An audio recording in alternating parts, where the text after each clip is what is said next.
This is brought to you by the 12-hour marathon, what we're doing here, as well as the podcast mastermind that we're launching at the end of this month. Now, if you hear this on the podcast, we already launched it, but if you want to find out more about launching your podcast, send me a message, chris@beyourgps.com. I love empowering people to share their message with the world in a big way, create that platform, create the presence, live their purpose, and make a big impact and influence a lot of people in the process. So chris@beyourgps.com, or find me on Facebook and message me there. Next up is going to be the iTunes review of the week. This week it's by Thomas S. Rousseau Jr. Thomas says, Chris Burns brings out the best in all of us. I have listened to several of the podcasts, and I'm continuously impressed with Chris's genuine enthusiasm for not just his guests, but for a life worth living. I highly recommend the Becoming Your Greatest Possible Self podcast and suggest you add this to your list of must-listen-to podcasts. Thanks so much, Tom. I appreciate you. If you want to give us a review, go to beyourgps.com/iTunes or search Becoming Your Greatest Possible Self on the iTunes store. Give us a rating, a review. Let us know what you love, what you want to see improved in the future, and let us know how we can better serve you. While you're there, subscribe so you can get all the latest episodes that come out for Becoming Your Greatest Possible Self. Looking forward to hearing from you and possibly shouting you out on the next marathon as the iTunes review of the week. I'm going to introduce this man in just a second here. Before that, though, grab a piece of paper, grab a pen, be ready to take notes, because not only is this guy an awesome martial artist and totally kicking butt in like this aspect of self-awareness, self-discipline, but he's also a genius with business and crushing it in big ways and empowering lots of people, thousands of people. So you make sure, stay tuned. You're going to hear some powerful wisdom, powerful principles from Bogdan in just a bit, and let's introduce him and then we'll bring him on the screen. Bogdan Rosu has helped thousands of people online and offline become more self-confident and more successful thanks to his uncanny ability to immediately identify and quickly eliminate the blockages, limiting beliefs, and self-doubt habits that are holding people back from fully using their potential and truly living their lives. And we're blessed, absolutely incredibly blessed to have him here with us today. Bogdan, you ready to rock the house, bro? Dude, I love your energy so much. You could have not chosen a better title for your coaching. I swear. I love it. I love it. Thank you, man. Thanks for having me on, and hello to all of everybody listening in. Yeah, dude, we're going to dive in. We're going to have a blast. And thank you for showing up. Thank you for the countless hours that you put into, mastering yourself, developing your own self-awareness and self-discipline. It's really incredible what you've done. We're going to dive into that more. Before that, though, let's talk about the theme of the day. Don't die with your music still inside of you. What does that mean for you, Bogdan? Don't die with your music inside of you. That's such a powerful question. But let me just add that for everybody who's listening to the podcast, guys, you're missing out, because if you would have watched the video, you would have saw Chris's incredible bracelets. Dude, I love your bracelets. How many? Because I'm such a fan of these types of bracelets. Like they're crystals, right? Yep. Yeah. Power-ups, man. I'm like, I want every accessory possible to power me up, to align my energy, to keep my focus, sustain the energy, all of it. I love that. It's the first thing I noticed when I jumped on Zoom, right? Yeah. Well, this is something that I actually talked about in my book. It's the way that I started my book, this idea that, that Chris, Chris Brown. I want to say Chris Brown, but it's not Chris Brown. The motivational speaker, Les Brown. There we go. Les Brown. He once said that the richest place on earth is the cemetery. Mm-hmm. Because that's where all the ideas that never came to life, all the inventions that never saw daylight, all the books that never got written, they're all there. All of this, I'm not ready yet. I don't feel who would want to listen to me speaking, who would ever want to buy my album or my photos. All of that negative self-talk is just really depriving the world of not necessarily your greatness, but your gifts. Like the thing that you were born with, that thing, that one thing that you were meant to give to the world, nobody else can do. Mm. So if you're holding back, if you're keeping to that voice that says you're not ready yet, it's not time yet. It's who will want to invest in you. You're really depriving the world. You're not enriching anyone's life. Selfish. It is. It is 100%. It's selfish. Yeah. Yeah. Yeah. Yeah. Yeah. That's powerful, man. I love the quote, richest place on earth is the cemetery, because that's where people's dreams go to die. The greatest inventions, the greatest visions, the greatest peaceful, movements that would solve world peace and world war and create food for everyone. Yeah. And people didn't take action on them, so they go to the grave with them. Exactly. You don't know what will make a huge difference for somebody. For you, just showing up today with a smile on your face, with a bit more energy in your heart. Well, you don't know who's looking at you and who's actually looking for that smile, and whose life you're saving by you allowing yourself to step more into your greatness, into who you are, and just letting go of that weight, allowing that weight off your shoulders to just melt. Yeah, that's gold, man. I love it. So, Bogdan, that is a great start to this interview. And for people who don't know who you are and they're just getting to know you, they're learning about you, tell us a little bit more about how you serve your clients, what they come to you for, and what you stand for, man. Absolutely. So, the way your introduction was on point. I help people become more profitable and more fulfilled. That's like the magnet, let's say. That's like, oh, this is interesting. I'd like to be more profitable and more fulfilled. Right? But what people really come to me for is healing. Wow. You never start by healing the business. You always start by looking into the heart of the entrepreneur. Because strategy is easy. I mean, you started a podcast. Yeah. You went and you learned the strategy. You learned what you had to do. It's like, okay, so today I'm doing step number 1, and step number 2, and then I'm learning step number 3. It's easy, but that was impossible until you stepped into the identity of being Chris, the person who offers value to the world, who's going to take like 12 hours and be super consistent. If you didn't have that internal shift first, it didn't matter how many strategies you got.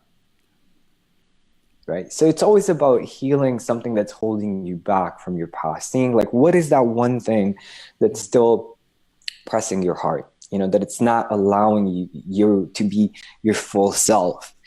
And it usually has to do with parents.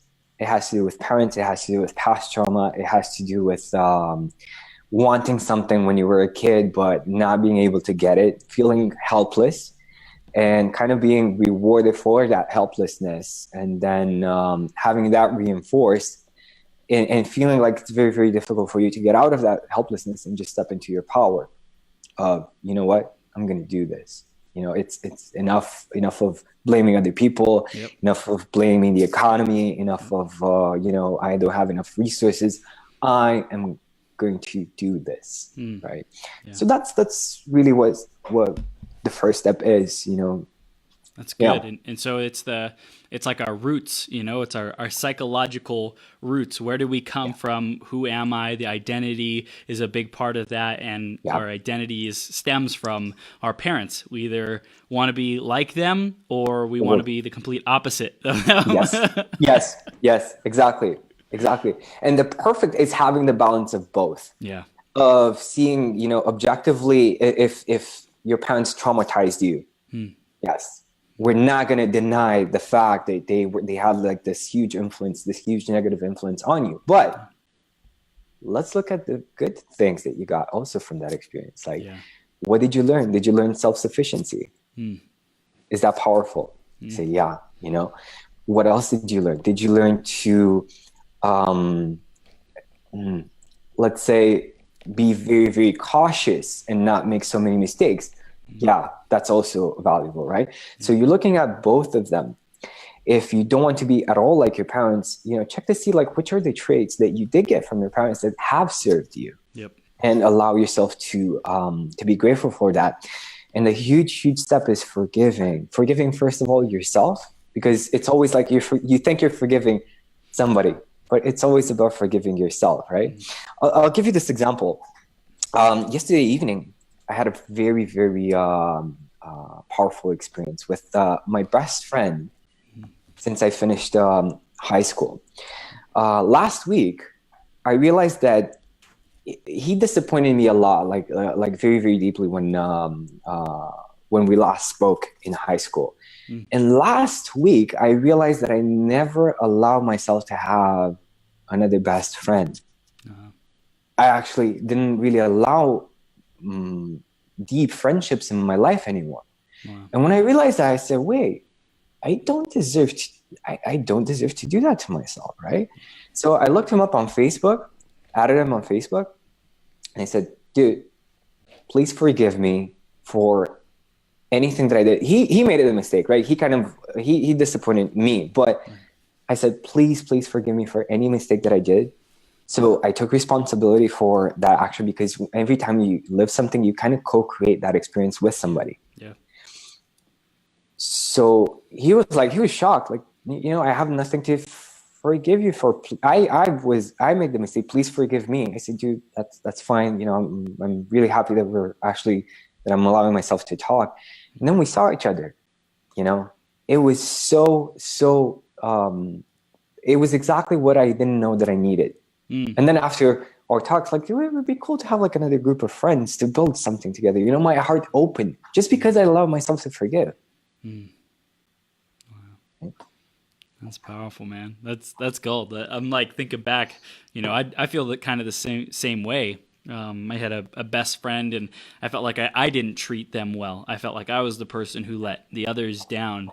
And I've seen that reflected back into my life, people literally saying like you're not being a good friend, and like in hearing that, and I'm like, damn, where's this coming from? And I really appreciate the reflection that you are providing right now, the mirror, as a coach and having conversations.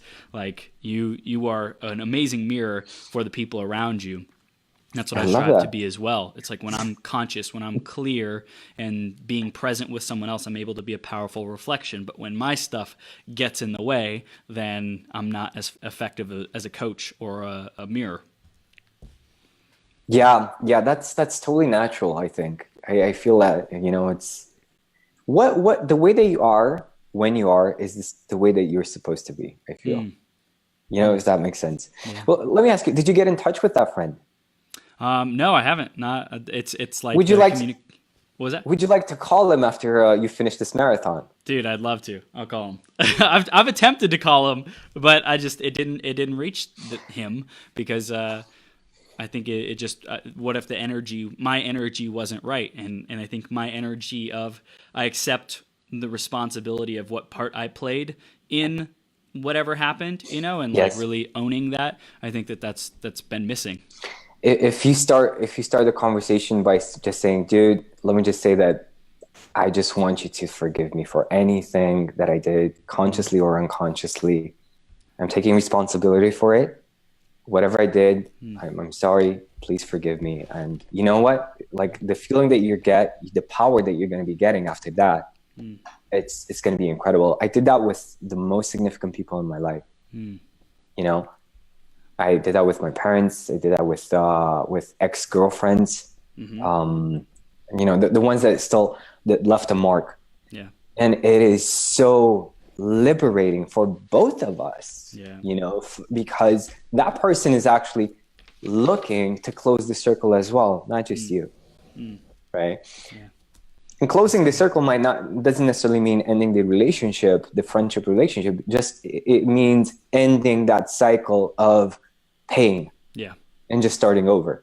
It's so powerful. It's so powerful. And I would dare everybody who's listening in right now, you know the person who deserves who you're thinking of right now, who you would like to forgive. Give yourself that gift, you know. Tell them that this maniac on the other side of the world, this Romanian maniac, Romanian maniac. that he challenged you to call that person or send them a text. Yeah, That's right. yeah, absolutely. That's good, man. This is gold. So I think at this point everyone's wondering who is Bogdan? How did he get these skills? How did he step into his power? So let's go back and talk about, how did your journey of martial arts and coaching, how did that all unfold for you, man? That's a beautiful question. It was a journey of acceptance, first of all. Something that my friend told me yesterday. I don't know how we started the conversation. He said, "You were always different. You were always different." But the difference was like some people, all people are different, but some people just show you how different they are. You were that person. You were not afraid to show how different you were. And I thought about it, and it wasn't true because I was actually holding back. I was holding back all the time. I always cared about people. I always had I had these, ever since I was a kid, I wanted to understand things to the minute, like how do things work and why did they work like that? Where does it lead if they work this way? And the most fascinating mechanism to me were people. Yeah. Why do people work that way? What happens? What causes pain? What causes happiness? Why? How can I be happy? And by me repressing who I was and trying to be somebody else, I became this kind of an outcast. I was initially a pleaser, then became an outcast. Then, when I said, you know what, screw you all, and I started allowing myself to be more of myself, then people came to me, right? And I felt it was crazy, but I still didn't really understand it. So again, I became a pleaser and then an outcast. And then I had to repeat the cycle to understand what was happening. So to me, the process of coaching people right now and going through that martial arts, through the martial arts journey, was really a process of accepting who I was. I could say that now is the most authentic version of who I truly am at this moment. There are more layers to uncover. Yeah. But right now, I feel like the most comfortable in my own skin that I ever felt in my life. So I'm very, very grateful for that. Were there any big distinctions that you can point to that you took on, you embraced, you embodied, that made the difference? What do you mean? In terms of your self-acceptance, self-awareness along the journey, any lessons or principles that you feel made the biggest difference in terms of being able to do that, either in martial arts or coaching or business or... Yeah. It was always like, I thought that if I had the girlfriend, if I had the money, if I had the career, that people would accept me for who I was. But what I was looking for was accepting myself. And it was always it was so crazy. I don't know, guys, if everybody listening, have you ever had this situation when you're chasing after something for so long, and the more you chase it, the further away it gets. And then when you're like, you know what, screw this, I give up. And that's when it comes.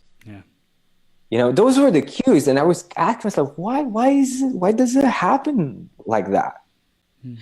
In my case, it was just a recognition of the fact that through the external thing, I was looking for acceptance.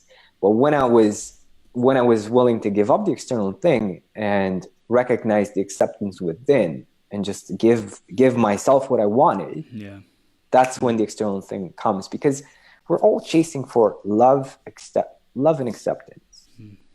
And nobody can give you that unless you start to give it to yourself. The biggest contribution in that sense in my life was meditation. When I started meditating and taking it seriously and started noticing this love and acceptance within, things just happened. Things just came to me. Makes sense. If it makes sense. Of course, Yeah. when you're aware of what the energy is and the forces that are going on in your life, whether external, you want to push towards something, or you're trying to pull something towards you, whatever, right? Whatever the force is or the energy, you can be clear on what is happening so that you can shift the energy, shift the strategy, shift the mechanism to be able to create the result. You see other people who say, just do this, this, and this. And you're like, I feel like I'm doing this, this, and this, and I'm not getting what I want. Exactly. Exactly. I'm doing what you said. Nothing's happening.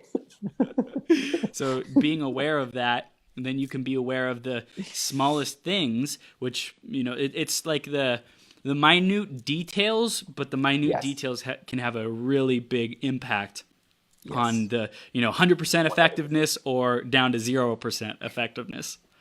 100%. That's a huge lesson that I got from martial arts. You might think you're doing the motion, but if you don't understand it internally, you're not doing the motion. Like these small, minute details. Yeah, 100%.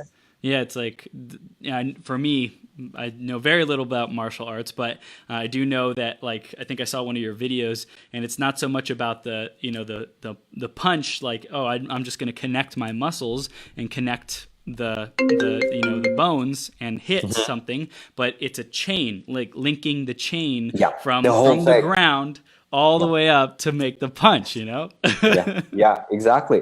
You're not use all of your resources. We were talking about it last week.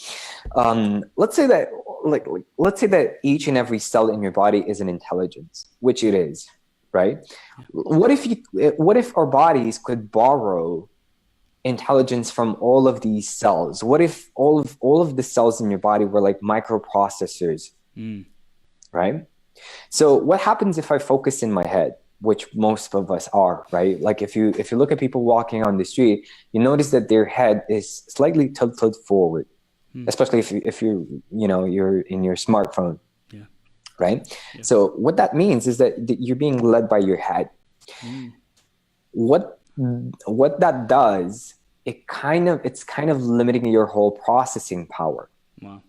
Right? So I would dare everybody who's listening right now to walk a bit around the house, or if you're walking on the street, slowly take your focus from your head. Like when I say focus on your head, just like feel your head, like feel like the limits of your head, or like imagine feeling your brain or something like that, right?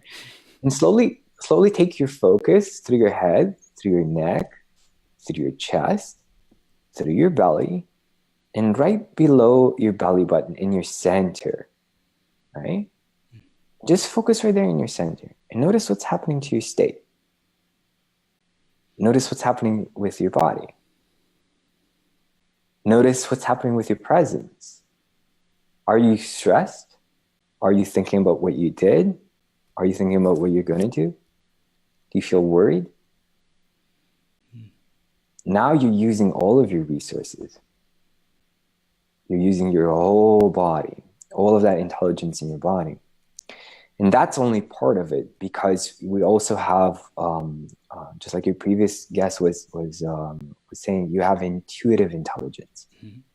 That's like your Wi-Fi. This is your hardware, your cells, but your intuition is like your Wi-Fi or your LTE connection. Right? So instead of just being focused in a fraction of your intelligence, if you walk around and if you're walking around right now, imagine something's pulling you from that center right below your belly button when you're walking, and you will feel very, very different. You will feel like a different person. Damn. Yeah. Damn, that's awesome. So I want to dive into this more. What else do we need to know about that? And what is it activating? Is it activating our whole being, our soul, our purpose? Tell us more about that. I'll share a story that probably make a lot of sense for people who have social anxiety, right? Okay. I used to be horrible with groups of people. You know, I was like a lot in my head and thinking, oh my God, are they going to like me? I wish they would like me. Oh my God, what are they going to think? You know, am I saying the right joke? Am I asking the right questions? Right. And like going crazy inside my head, you know. Have you ever had this experience where you're going like wild, right? Oh yeah. So what I started doing when entering groups of people, I would just focus in my center right here. Right. Just take my attention to my center. Right. So when you're doing that, you're kind of, instead of focusing on what the other person will think, you're focusing a bit on your state. How do you feel? You're relaxing, you're feeling comfortable. And what happens is you're allowing the whole group to experience that through your comfort, through your being relaxed. You're allowing other people around you to relax, and people love that. They love somebody who can feel comfortable in their own skin like that. And what happened was, you know, you suddenly become this very attractive person. Not in the sense that people are going to jump on you, but they're going to be very interested in you know, what you're doing, why you have that state, why you feel so comfortable. But when you're owning that state, don't make it about you. Okay? Don't talk about you. Ask the other people questions. Like, tell me more about you. Tell me about your passions. Wow, that's interesting. You know, always validate and ask more questions. And people are going to love your presence because you feel relaxed, you feel good, they feel good around you, and then you make it about them. Make them the stars, right? Be genuinely interested in them, and they're gonna be like, you know, you're gonna be invited to parties. You're gonna have business opportunities opening up to you, but most importantly, you're gonna overcome something that is absolutely crippling for most people, which is social anxiety, the fear of being judged, the fear of other people. And that's a superpower in and of itself. It's incredible. And it's as simple as being connected with our own source, our own center. And then once we're there, then we interact with the world. It's our come from. It's our root. Where do we generate how we, you know, sway, so to speak, how we flow, how we dance with the world. It start there, and then what blossoms out from there. 100%. Man, 100%. that's awesome.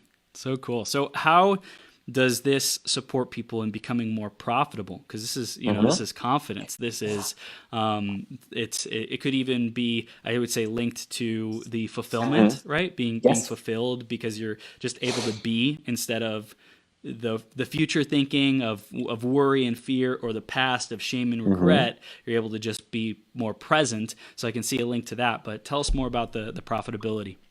That's a great question, and I love the fact that you're bringing a lot more clarity to this aspect.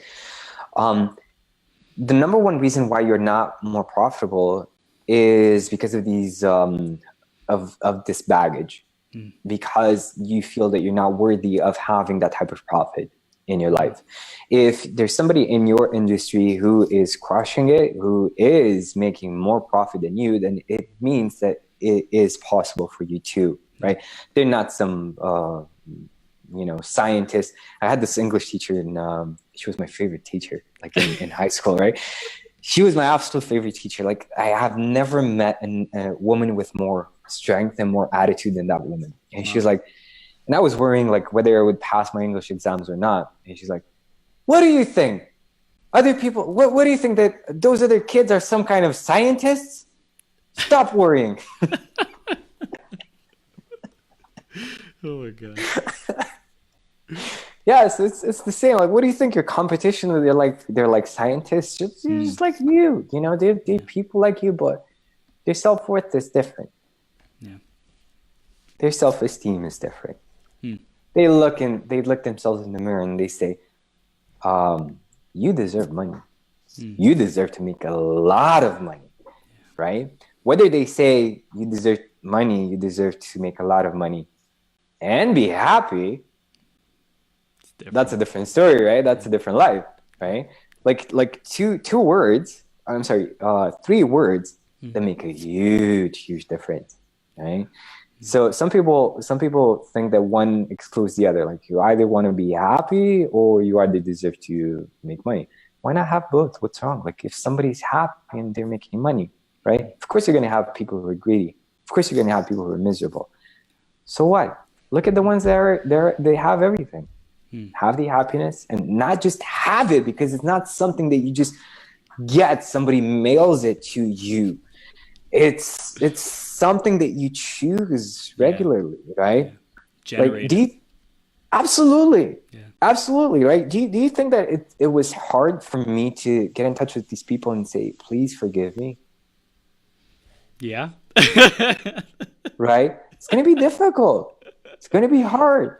But you know what? That's what you do for happiness. You find that power of, you know what? It doesn't matter who made the mistake, right?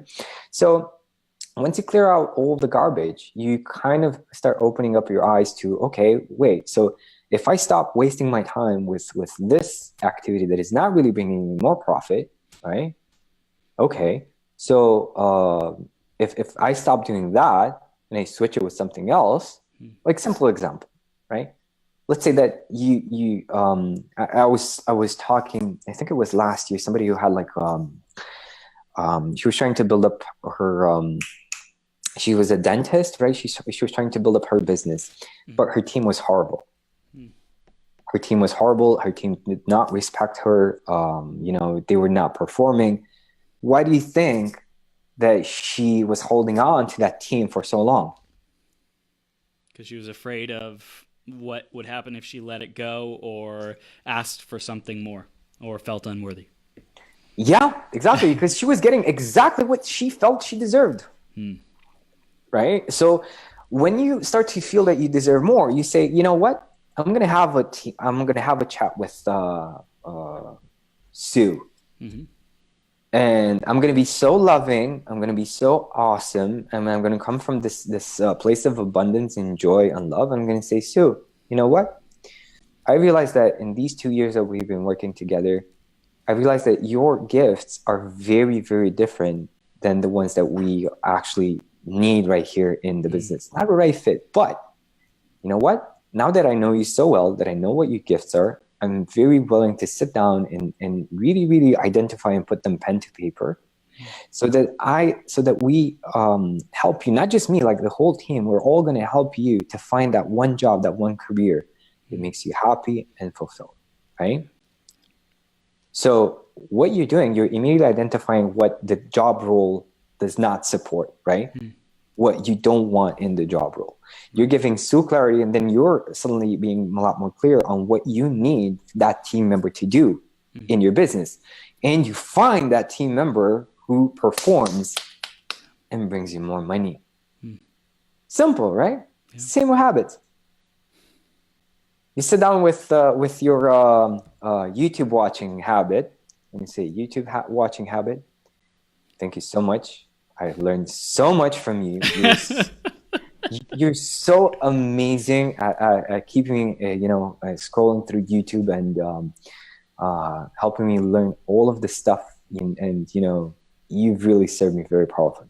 I still want you in my life, but I want you from now on to only show me the most relevant, the most the material that is going to be the most profitable, the most inspiring, the most heart-filling.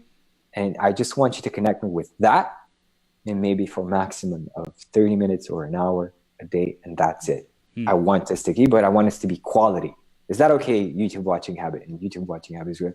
Oh my God, I've been waiting for you to be specific for so long. Now I know what I can show you, finally.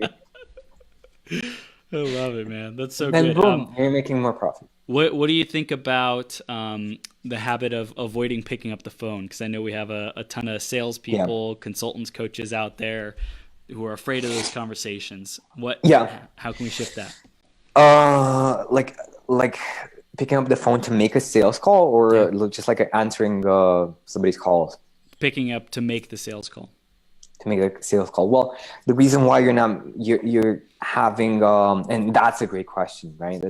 I'm sorry, have I answered that question of how to become more profitable in the business? Is that like concrete enough? What do you feel? I think we could probably keep going into it. Let's dive into it. But I just got inspired by the question of the sales call. Perfect. So the reason why you're avoiding to make the sales call is because you're unsure of the value that you're going to be bringing to the person. Mm-hmm. So if you have access to that person through Instagram, through Messenger, or whatever, through texts, mm-hmm. and you can deliver some value initially, and you deliver value by asking people questions. Yeah. Ask them questions, because by you asking questions, just like Chris does with his amazing form that qualifies people before jumping on the podcast, that's very valuable, because by me answering all of those questions, I'm getting clarity. Like, okay, mm-hmm. I understand that I should be doing this, or or let's take a different example. Let's say that you're a real estate agent, right? Mm-hmm. You get in touch with somebody. You start to ask them, what is your situation right now? What are you looking to get? And get a lot of information from that person. And that person is getting the opportunity to become more specific in what they're looking for. And that's a service, right? Mm. And if you feel that you are a good fit with that person, then you will jump on a call. But when you're jumping on a call, have this mentality of service, not of making the sale, right? So, for example, I've been doing this and it's been working incredibly well. When I jump on a call with a client, I'm not thinking I need to close this person. I'm thinking I need to give something of such powerful value to that person that they're not going to, if they become a client, great. But if they don't, they're going to talk about me to all their business owner friends. Mm. Like, this guy spent an hour and a half with me on the phone. He showed me exactly how I can level up my business. Yeah. And I'm, and I'm not even a client, right? So, and at the end, it's just like, it's natural. Like, at the end, you ask them, was this valuable to you? And they're going to be, yeah, it was really, really valuable. Would you like to continue this conversation? And, would you like my help? Yeah. They're going to be like, yeah, I do want your help. What's your price? Well, this is my price, right? Well, I don't know, maybe I can afford it. Would a payment plan help? Yeah, that would probably help. What's your budget? Well, this is my budget. And you find a solution. You're still like having a regular conversation with somebody. Think of serving. Think of actually giving value, and do give value, because if you do that, and the only way to actually give value is to ask as many questions as possible, because if you give something general that is not specific to that person's situation, that's not value, right? Imagine like somebody going to the doctor, and doctor be like, oh, what did you say? You have a pain in your leg? Oh, take this pill. But wait, I haven't told you where in my leg and how it feels. Doesn't matter. Take this pill. And you're like, what's wrong with this guy? Yeah. Or like, oh, you have a pain in your leg? Well, the general way to be healthy is to eat an apple a day. So go eat an apple a day. Stop bothering me. You got this. Yeah, exactly. I believe in you. I love it. So that answered it. So first off, figure out how do you serve people, and come with that mentality. How can I serve people best? Ask great questions. And when you're serving people, when you're being generous with your abilities and your skills, and then asking for the sale, for the close, that's going to automatically increase profitability. Yeah, and I used to do like the total opposite. When I was getting on a call, like, what do you want to do? Well, like, what's your vision? Well, I want to do this. Oh, what's going to happen if you don't get your vision? Well, this is going to happen, and then pushing on the pain and making them feel the pain. Great, I have the solution for you. It's going to cost. Blah, blah, blah. Okay, do you do PayPal or credit card? And then it just felt like horrible. Like people who because they gave nothing. you know? Mm. Okay, people who couldn't afford to work with me, but so what? I was in situations when I couldn't afford to do anything. So I didn't need the help, you know? And it just felt horrible. It felt like I was taking people's time. I was taking something away from people and giving them something good, you know? And it's common sense. You get on a phone call, you give value. You don't need to be an hour on the phone with somebody, but just give something of value to them. Yeah. And then they're going to be like, oh, I like this person. Yeah, I'd like to work with him. Yeah, why not? Yeah, it's good, man. Good. Awesome. Anything else come to mind for you around profitability that you see a lot of business owners? Know your numbers. Know your numbers. Yeah. You cannot be profitable without knowing what your numbers are. I used to have so much resistance in that sense. Like, oh, I'm creative. You know, I need to focus on marketing and creating the next ad and, you know, just like serving my clients and stuff like that. I can't, you know, numbers. What am I, an accountant? If you don't know the numbers, you don't know what ads are working well. You don't know if your clients are actually having a good experience or not. You might think you're doing the most amazing job ever, but you know, like if you survey your clients, you're going to find out a lot of interesting things. You cannot be profitable or more profitable if you don't know your numbers. It's ridiculous. Even if you hire me and you're like, okay, what are you making right now? Well, I don't know, like this much? You sure? I don't know. Like, okay, how are we going to measure and like if the investment was worth it for you or not? Yeah. Well, I don't know. Well, you better start calculating and know your numbers. Yes. So powerful. And do you think most people are just, they don't have the habit, they don't have the muscle, they're afraid of what they'll see? What do you think stops people? I think it's too much yin or too much yang. Not enough balance. You know, if you're used to numbers, you're going to love numbers so much, but you're going to ignore the creative side of your business and the connection side of you know, actually creating relationships with people. Because you just you know, you understand numbers, you understand mathematics. And if you're on the other side, on the yin side, where you just love relationships and creating, and you know, you're like, numbers, that's not me. But the magic happens when you have both yin and yang, when you have both hard and soft.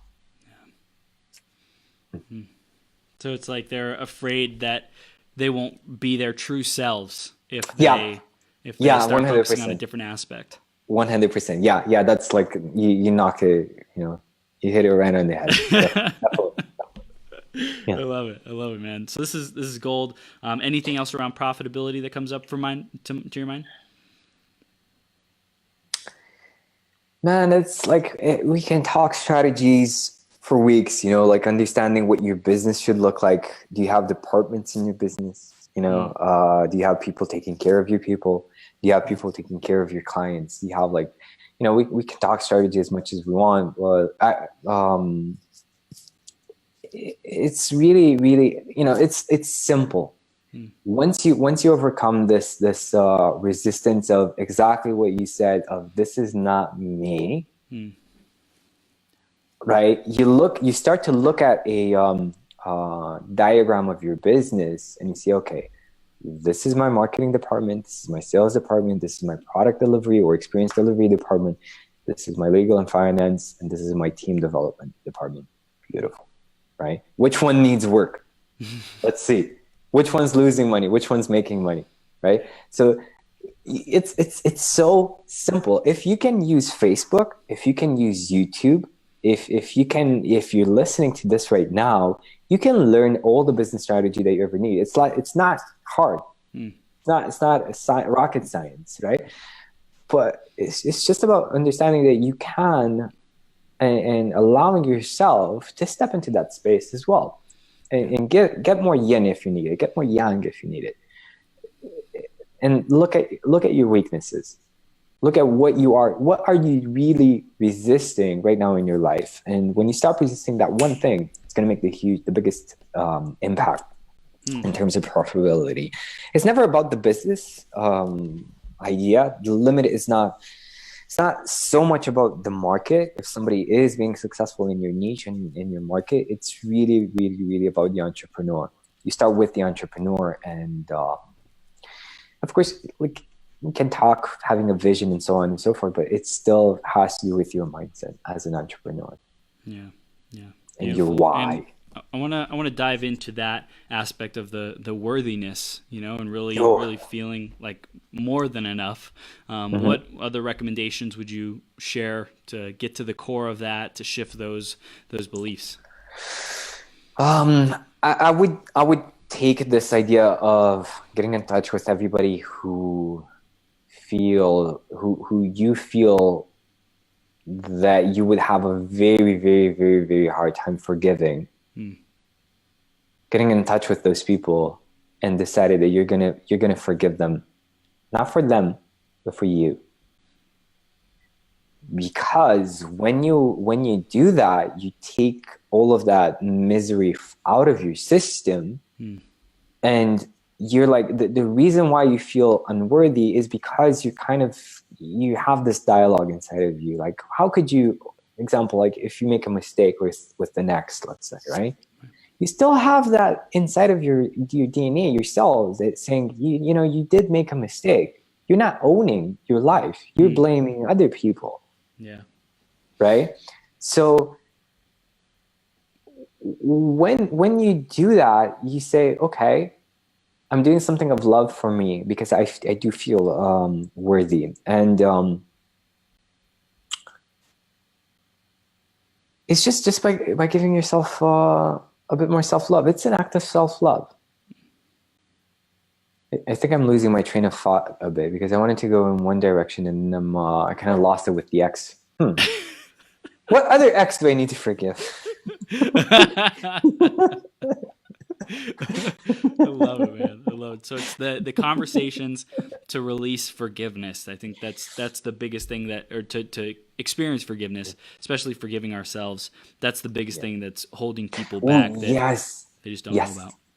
Yes, yes, yes. Because by forgiving others, you're forgiving yourself. By forgiving yourself, you're changing the dialogue. Right? Mm. If you have this critical dialogue, it's really holding you back. Mm. So instead of like if you ever notice yourself saying, "Oh my God, you're so stupid. You're always doing this. You're always doing the same mistakes over and over again." And when you start to forgive yourself, you're gonna be like, you know what? Yeah, I did make a mistake. So what? I overcame other obstacles. I'm great. I'm awesome. I'm a solution. I'm solution oriented. Yeah. That's powerful. Mm. That's good. So it's the dialogue that's stopping most people, is their tendency to focus on the negative and what went wrong, and forgiveness. When we forgive other people Mhm. and forgive ourselves, that starts to shift the dynamic of the dialogue. It's like, where does it Yeah. come from? Yeah. Meditation is going to help you get in touch with that dialogue a lot more clearly, because you would never, never speak to somebody the way that most of us speak to ourselves. Mm. Yeah. Right? Yeah. Can you imagine like having a roommate and him like doing something, like dropping something on the floor, and you're so stupid. Like, who would live with you? Nobody. Right? Yeah, we constantly do this stuff to ourselves. It's powerful. I want to dive more into the martial arts, because I think that is just like awesome. And how do you think discipline has impacted you, and discipline, especially Oh, I with had martial no arts? discipline. I was teaching martial arts and still had no discipline. How do you know? How do you know that you do or don't have discipline? Because I was spending so much time with my YouTube habit, and just wasting so much time that I thought, like, I don't need to do all of this discipline. I'm good. I was just comfortable. Yeah, yeah, yeah. It wasn't a huge part of discipline because I was very, very present when I was training, when I was learning in the school, and I was there 100%. That I felt like I didn't need that level of, I did not have that level of discipline in my life. It's very different when there's somebody teaching you and there's somebody there and you have somebody there to compete with. Yeah. And to me, it was like, I needed I would find the top 2 or 3 people in the school. Mm-hmm. And I would immediately hang out with them and ask them a lot of questions, and just learn from them as much as I could. But when I was at home by myself, there was nobody to coach me. There was nobody to say, hey, to hold me accountable. Hey, Yeah. you said you're going to do this. What's up? Hey, that like what you're doing right now is not bringing you closer to your goal. It's actually, it's getting you further away. Yeah. Right. So it's very, very easy to slip. I feel like disciplining yourself without that kind of self-love is very, very difficult. Right? Imagine like you have this self-image that you don't deserve to have a lot of money. You don't deserve to be fulfilled. You don't deserve to be happy. And then you start reading books, personal development books. You start listening to this podcast that's suddenly making you happy, right? It's starting to show you more ways to make money. And you're like, oh, okay, this is scary. This is not me, right? I can't do too much of this. I like it, but I can't do too much of it. So you're denying yourself discipline. But if you start like from the essence, like from that center that we were discussing and reading self-love, the inside out, you're like, am I showing love to myself right now? No. Okay, let me stop. Right? Let me do something else. And you don't need discipline. It's just the question of, is this serving me and is this serving the world? If it's a yes, do it. If it's a no, just find the power inside of you to say no. It's a muscle. Yeah. How would you say, coming from that center and source, so to speak, how does that relate to identity? We're gonna get into some mystical craziness right now. You sure you want to go that? Yes. You want to go that route? I feel like we're more like, funny enough, like radios or like cell phones, right? I feel like you tune into a certain frequency. You're allowing that voice to speak through you. I don't know if you ever had this feeling when you're creating videos or when you're writing, like something is flowing through you. Yeah. It's not you that's saying it. You're allowing this spirit, this entity, this wisdom to create through you. Yeah. So identity is very, very subjective, right? Because you might have the identity of, let's say, Chris, who is podcasting, Chris, the lover, Chris, the friend, Chris, the son. So you're constantly shifting through identities, moment by moment by moment by moment. Question is, which identity do you want to choose? There's this technique called that I just learned about, quantum jumping. You guys can look it up on YouTube. The idea is connecting to something like, because we live in infinite parallel universes, right? There is in one parallel universe a version of you, the ideal version of you, right? Is that version the more profitable, the happier version of you? Beautiful. Imagine seeing that version of you right now in front of your eyes, or if you're journaling, right? Imagine that person, being able to communicate with that person, and just ask that person, what do you need to do, right? And then you're going to notice like an answer popping up, either like in written form, either in a voice, either in like an image. You're going to get something, right? So it's probably going to be the next step for you in that sense. And once you clearly see that version of you that is everything that you feel you would like to be, imagine, ask yourself, what frequency are they vibrating at? Like what is their vibe? And imagine yourself matching that frequency, matching that vibe.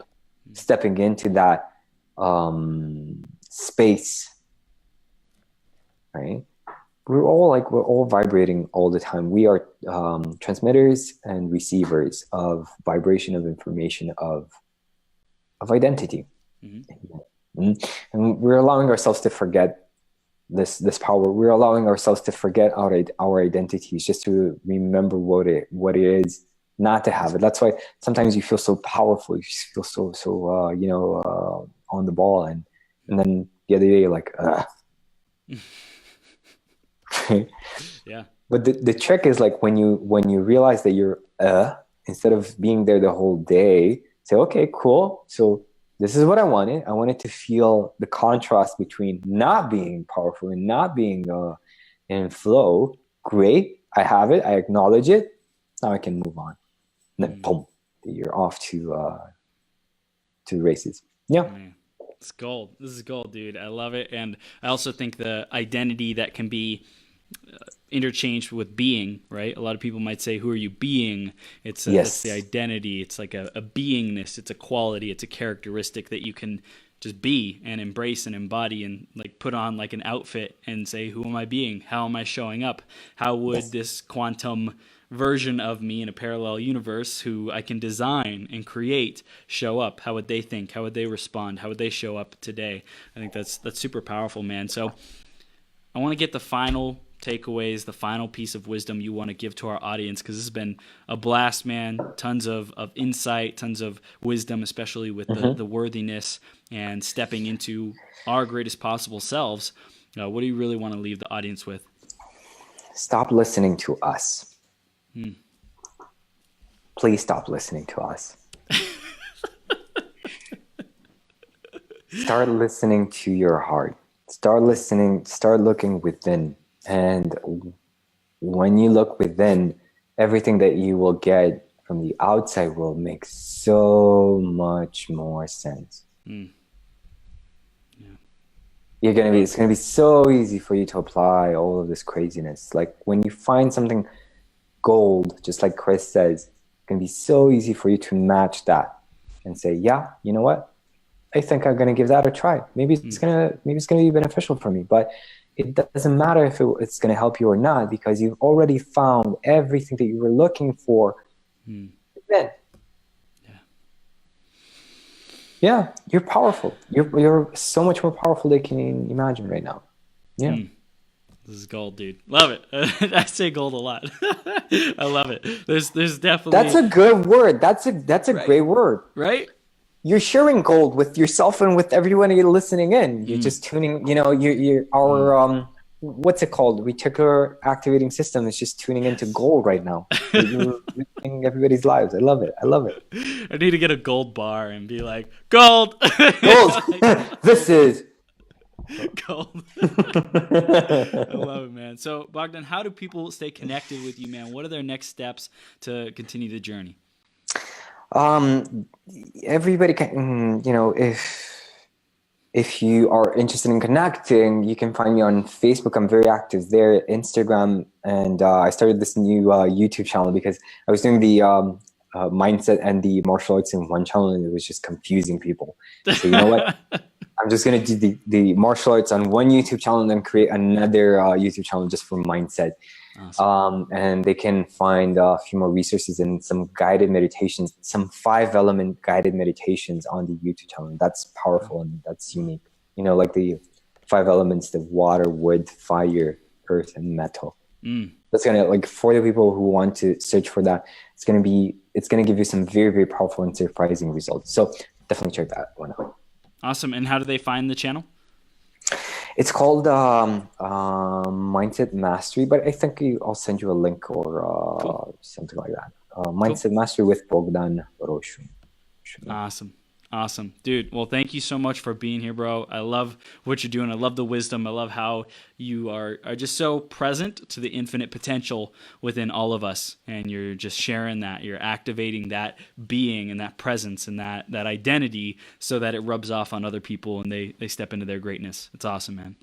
Thank you. And this was by far one of the most flowing and the most memorable interviews that I ever had. Thank you for that. Thank you. man. Thank you. I appreciate you. We'll see you soon. Okay. Yeah, definitely. All right, Bye, take care. guys.